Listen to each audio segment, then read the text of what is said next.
रामगढ़ जिला के कुज्जू ओपी क्षेत्र अंतर्गत बीआरएल स्थित सेल रिफैक्ट्रीज अथॉरिटी यूनियन में ठेकेदार के अधीनस्थ मजदूर दिगवार निवासी भरत महतो पिता स्वर्गीय गणपत कुशवाहा की मौत फैक्ट्री के करकट सीट छत के टूटने से ऊपर से गिरने की वजह से घटना स्थल पर ही मौत हो गई, जिसके बाद स्थानीय ग्रामीणों और यूनियन के लोगों ने नौकरी और मुआवजे की मांग को लेकर 100 को नहीं उठने दिया।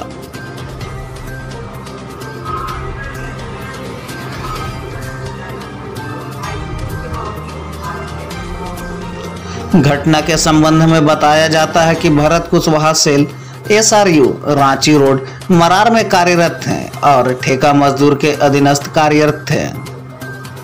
आज शुक्रवार को फैक्ट्री का करकट सीट बदलने के लिए बिना सेफ्टी बेल्ट और हेलमेट पहने काफी ऊंचाई पर चढ़कर काम कर रहा था। इसी बीच करकट टूटकर वह फैक्ट्री में रखे फायर ब्रिक्स पर गिर गया, जिससे घटना स्थल पर ही उसकी मौत हो गई।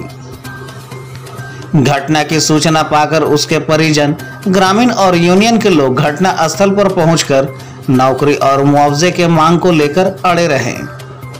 परिजनों ने लगाया कि बिना सेफ्टी किट के उनको सीट बदलने के लिए चढ़ा दिया गया, जो बिल्कुल ही गलत है। वहीं INTC के ज्वाइंट सेक्रेटरी DN गिरी ने कहा कि प्रबंधन इजर्ट टू वर्क और डेथ इन वर्क का सर्टिफिकेट दे, साथ ही परिजनों को कानूनी हिसाब से मुआवजा दें। यूनियन के लोगों ने कहा कि यह सीधा लापरवाही का मामला है, जो बिना सेफ्टी किट के ही मजदूर को इतनी ऊंचाई पर काम करने के लिए भेजा। आश्रित को तत्काल नौकरी और मुआवजा चाहिए, जो लगभग 7 घंटा काफी मशक्कत करने के बाद समझौता हुआ। जो सेल अधिकारी personnel AGM SAIL MM Verma द्वारा पुष्टि किया गया कि मृतक के परिवार में एक व्यक्ति को सरकारी जॉब दिया जाएगा और मृतक की पत्नी को जब तक जीवित रहेगी तब तक पेंशन दिया जाएगा। जो PF का पैसा बनेगा वो दिया जाएगा, लगभग 6 लाख मिलेगा। समझौता के मौके पर रामगढ़ SDPO किशोर कुमार रजक, कुज्जू OP प्रभारी अजित भारती, पुलिस निरीक्षक मांडू संजय कुमार गुप्ता, SI चंद्रशेखर पिगुआ, दिगवार वार्ड पार्षद कुलदीप कुशवाहा, मनोज गिरी, संजय शाह, हरि नारायण कुशवाहा, पवन यादव आदि लोग मौजूद थे। सुबह 8 बजे ये ड्यूटी के लिए निकले थे। उसके बाद यहीं कोई कर्मी हम लोग को फ़ोन किए कि ये आपके पिताजी का है सो कोई सीट से गिर गए हैं, तो उनका है सो माथा में चोट लगा है। यहाँ के देखते हैं कि डेथ हो गया, तो पता चला कि 20 फीट के ऊपर से लमसम 20 या 30 फीट के ऊपर चढ़े हुए थे और वही सीट जर्जर स्थिति में था और वो सीट है सो एकदम बहुत ही जर्जर था और कोई चढ़ने का व्यवस्था भी नहीं था। वो सीट है सो सीढ़ी से मतलब किसी तरह बांस का सीढ़ी से चढ़े थे और है सो उसे काम करने के क्रम में है सो सीट टूट गया और कोई सेफ्टी किट नहीं था, ना कमरा बुजुर्ग थे, कोई नहीं था। मेन बात है कि उसका थी एज भी ज़्यादा थे, तो उनको चढ़ाना नहीं ना चाहिए था। हाँ, पहले भी उनका हाथ यहाँ टूटा हुआ है काम करने के दरमियान, तो उंगली भी कटा हुआ था डिप्टी आने के दौरान, और उनको चढ़ाना नहीं चाहिए था। पर यह व्यवस्था क्या करती है कंपनी? क्या मांग करते हैं आप? मांग हम लोग तो यही मांग करते हैं कि नौकरी मिले, सरकारी नौकरी। क्या है कि सबको अनाथ हो गया है, तो मोर्गेज कौन चलाएगा? घर का गार्जियन वही थे। हाँ, घर गार्जियन वही थे। आप भी बोलिए क्या होना चाहिए? हाँ, मेरे बाबा अकेले हम लोग 3 भाई थे। भाई पहले ही गुजर चुके, कमाने वाला वही थे। हाथ भी यहीं पे टूटा हुआ था, उंगली भी टूटा था। क्या मांग करते हैं आप? मेरा भाई सबके यहाँ कुछ नौकरी दे दिया जाए। ठीक। ये मैनेजमेंट की कहाँ तक भूल है और इसमें क्या है सर, क्या होना चाहिए, क्या मांग है? देखिए, इसको भूल नहीं कहा जाएगा। भूल वह होता है जो अनजाने में होती है। यह जानबूझ के साजिश के तहत ये सारा हुआ है। मजदूरों की हत्या की गई है, इसलिए कि मजदूर तो मजदूर है। जो पदाधिकारी उस मजदूर को नियंत्रित करता है, यह उसकी जवाबदेही होती है कि वह मजदूर से कैसे काम ले। अगर मजदूर सुरक्षित नहीं है तो दुर्घटनाएं होगी। पहली बात, प्रबंधन की जहां तक लापरवाही की बात है, तो यह देखिए कि यहाँ कोई वोकेशनल ट्रेनिंग नहीं है। सेफ्टी नाम की कोई सुरक्षा के लिए कोई व्यवस्था नहीं कंपनी करती है। अब देखिए वो मरा हुआ लाश पड़ा हुआ है, न उसको हेलमेट दिया गया है, न जूता दिया गया है, न और कोई सुविधा उसके जान बचाने के लिए। पहली बात। दूसरी बात, यहाँ जो आप देख रहे हैं, जो ये ईटा रखा हुआ है, जो ऊपर से मजदूर गिरा ईटा पर गिरा। क्यों ईटा पर गिरा? अगर यह व्यवस्थित ढंग से होता तो वह ऊपर से नीचे आता, हाथ गोर टूटता मानता हूं मैं, लेकिन मरता नहीं। मरने का मुख्य कारण है कि वह ईटा पर गिरा और उस चोट को वो झेल नहीं पाया। दूसरी बात, सुरक्षा का कोई नियम नहीं है, कोई व्यवस्था नहीं है। आज नहीं, घटनाएं इसके बाद भी, मैं तो कहता हूं कि इसके बाद भी प्रबंधन चेत जाए। सुरक्षा के लिए नियमित प्रशिक्षण जो होनी चाहिए, हर 3 माह पर वोकेशनल ट्रेनिंग होता है मजदूरों का, वह व्यवस्था करे यह प्लांट के अंदर ही। कि दूसरी बात, जो मजदूर मारा गया है, मारा गया है, इसके परिवार को एक कंपनी अपने अधीन रोजगार में ले, मेरी पहली मांग है।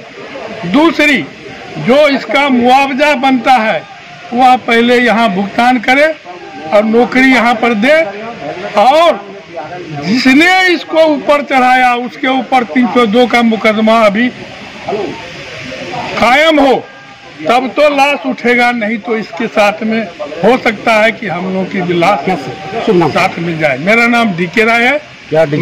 मैं अखिल झारखंड श्रमिक संघ का केंद्रीय महासचिव हूँ, और यहाँ पर मजदूरों के बीच मेरी ही एकमात्र यूनियन है। इस जो आदमी डेथ कर गया है उसके संबंध में यही मेरे को कहना है आईएनटीयूसी के तरफ से कि उसके परिवार को एक आदमी को नौकरी परमानेंट मिलना चाहिए, और नहीं मिलेगा, जब तक लेटर नहीं मिलेगा जीएम का, तब तक लाश यहाँ से नहीं उठेगा। इसके लिए जो भी करना होगा हम लोग करेंगे, उसके लिए संघर्ष के लिए हम लोग तैयार हैं। क्या नाम हुआ आपको? मेरा नाम खोगेंद्र साहब है, मैं महामंत्री इंटक का हूँ। ये किस प्रकार घटना घटी है और क्या लोगों की मतलब अभी तक का प्रोसेस क्या हुआ है? अभी तक तो कोई प्रोसेस नहीं हुआ है। यहाँ पे जो भी अपना पंचनामा हमको करना है, उसका सारा पंचनामा तैयार कर लिया हम अपने हिसाब से। अब जो भी कार्य होगा बड़े पदाधिकारी लगा रहे हैं, इसका सेल पे भी रहेंगे, सेल पदाधिकारी रहेंगे, और फिर जो डेथ करके हैं, जो गिर के मर गए हैं, उनके परिजन भी रहेंगे। आपस में बातचीत होगा, क्या डिमांड है नहीं है, उसके बाद ही कोई फैसला किया जाएगा। अंदर में ड्यूटी के दरमियान में उनको एक्सीडेंट हुआ। मेरा मैनेजमेंट से मांग है कि इंजर्ड ऑन वर्क्स का सर्टिफिकेट इनको सेफ्टी डिपार्टमेंट दे। उसके बाद हम लोग कानूनी प्रावधान के तरह सेल के साथ जो नौकरी की बात होगी हम लोग करेंगे, और ठेकेदार द्वारा जो उचित कंपनसेशन होना चाहिए। एक आदमी को डेथ हो गया, 25-30 साल नौकरी किया, उसको उचित कंपनसेशन मिलना चाहिए। कंपनी के अंदर में प्रोविजन है EDLI के तहत, जो इनको PF से पैसा काटता है, EDLI की स्कीम है, उसके तहत जो पैसा मिलना चाहिए उनको पैसा दिया जाए। और जब तक ये चीज़ नहीं होगा तब तक हम लोग डेड बॉडी को उठने नहीं देंगे। मुझे लगता है कहीं से सेफ्टी में कहीं भूल हुई है? सेफ्टी में भूल, देखिए सेफ्टी का भूल तक जहाँ तक सवाल है, निश्चित रूप से सेफ्टी में भूल हुई है। अगर भूल नहीं हुई थी तो उसको उतना ऊपर में चढ़ाने के क्या जरूरत था? जब वो जान रहा है कि मेरा एजबेस्टस सीट सा वीक हो गया है, तो उसमें चढ़ना नहीं चाहिए था। किसी प्रकार का किट वगैरह भी दे दिया गया? हाँ, दे दिया। किसी प्रकार की किट नहीं दिया गया? नहीं दिया गया, सेफ्टी नहीं दिया गया। सेफ्टी मेजर जो इन लोग को एज पर रूल सरकारी नियम के अनुसार होना चाहिए वो नहीं है। इसलिए लड़की कहीं ना कहीं चूक है। हाँ, चूक है। क्या सर आपका शुभ नाम? मेरा नाम DN गिरी है, मैं INTUC का जॉइंट जनरल सेक्रेटरी हूँ। देखिए, जो इनका ठेकेदार या इसका जो इंचार्ज है, ये जर्जर सीट पर करीब 40-50 फीट का ऊंचा में चढ़ा दिए बिना सेप्टिक का, और टूट गया सीट, पूरा सड़ा हुआ था और घटना ही तुरंत हुआ, स्पॉट कर गए। 8:30 बजे की बात है, अभी तक फैक्ट्री प्रबंधक कोई नहीं आया अभी तक, और हम लोग जब तक उसका नौकरी का, सरकारी सर्विस का जब तक तुरंत जोनिंग लेटर नहीं देता तब लोग हम लोग लाश नहीं उठाएंगे। प्लस में जो उनका जो मुआवजा है कंपनी का क्या देना है नहीं देना, जो उसका विधि होगा, तब तक हम लोग लाश नहीं उठने देंगे। जोनिंग लेटर हम लोग तुरंत लेंगे तब लाश उठने देंगे। क्या नाम हुआ आपका? द्वारिका प्रसाद भंडारी, ग्राम दिगवार। आज जो यहाँ DRND फैक्ट्री में जो घटना हुई है, जो मजदूर के साथ जो काम करते के दौरान जो गिर की मौत हुई है, जब तक मजदूर को लिखित मुआवजा एवं जब तक प्रशासन के द्वारा उनके आश्रित परिवार को जब तक नौकरी नहीं दिया जाएगा तब तक हम लोग डटे रहेंगे, और नौकरी मिलेगा उसके बाद ही मिलेगा। नौकरी मांग है? हाँ जी, नौकरी मांग है, उनका लिखित आश्वासन होना चाहिए। क्या कि मजदूर काम करते हुए देख किया, और फैक्ट्री के बाहर घटना नहीं हुआ है, उनके काम करते हुए इतना बड़ा घटना हुई है।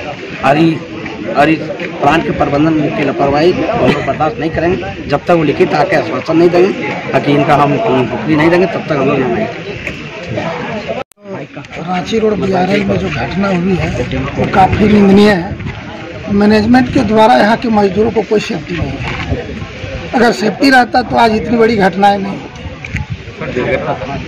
तो ये हम लोग पूरा मांग करते हैं कि जिस परिजन जो मृत्यु हुए हैं उनके परिजन को सरकारी नौकरी के साथ साथ उनका जो आर्थिक मुआवजा होता है, चूँकि वो अपने परिवार को जो छोड़ के गए हैं, उनके जो पुत्र हैं, घर में परिवार के सदस्य हैं, उनका पूरी हम लोग ख्याल रखते हुए चाहेंगे कि सरकारी नौकरी उनका हो और मैनेजमेंट के द्वारा एक लिखित हो, और उनका कार्यक्रम होने के पहले हम लोग चाहेंगे कि कार्यक्रम भी एक साथ हो और नौकरी भी हो। ऐसा नहीं कि एक लिखित मिल गया हम लोगों का, उसके बाद उठ गया लाश, उसके बाद फिर हम लोग मैनेजमेंट के साथ चक्कर लगाते रहे, परिवार घूमते रहे, सफ़र करते रहे। ऐसा नहीं होना चाहिए। क्या नाम हुआ आपका? मेरा नाम विनोद बिहारी महतो हुआ, पूर्व मुखिया नावाडी, आरा मंडल भाजपा अध्यक्ष। वही बता दीजिए संतुष्ट होते। हाँ, तो उनका नौकरी है, नौकरी स्थायी नौकरी है जी। बाकी इनको भर के देना है पेपर ऊपर, और बाकी जो इनको कंपनसेशन पेंशन इनको मिलेगा लाइफ टाइम तक, और उसको फ्यूनरल बेनिफिट मतलब जलाने वाले जो है तो 15,000 रुपये वो भी मिलेगा। मतलब जो भी गवर्नमेंट की तरफ से है या कंपनी की तरफ वो सब मिलेगा। फिर भी क्लियर कर देते सर। क्लियर कितना करेंगे बताइए? सब जगह एक्चुअल आप कोट कीजिएगा, एक्चुअल अमाउंट हम नहीं दे पाएंगे बिना कैलकुलेशन। ठीक है, जो 6 लाख का जो चल रहा है मैसेज की 6 लाख यहाँ पे दिया, अभी दिए कि नहीं सर? ना 6 लाख तो हमको नहीं पता है। 6 लाख EDLI का EDLI का है, गवर्नमेंट का प्रोसेस कर देंगे उसको मिलेगा। और जो बिना सेफ्टी से इतना ऊपर जो चढ़ रहा है उसके ऊपर कुछ कार्रवाई वगैरह उसके बारे में इंक्वायरी कमेटी सेटअप हुई है, उसके में वही लोग जांच करके बता क्या होगा। वो छोड़ेगा नहीं किसी को, सीधी सी बात। एक लाइन जिसका गलती वो फंसेगा। क्या नाम हुआ सर? क्या डिजिग्नेशन है आपको? तो हमारा नाम तैमूर वर्मा हुआ। क्या डिजिग्नेशन सर आपका? DGM PND।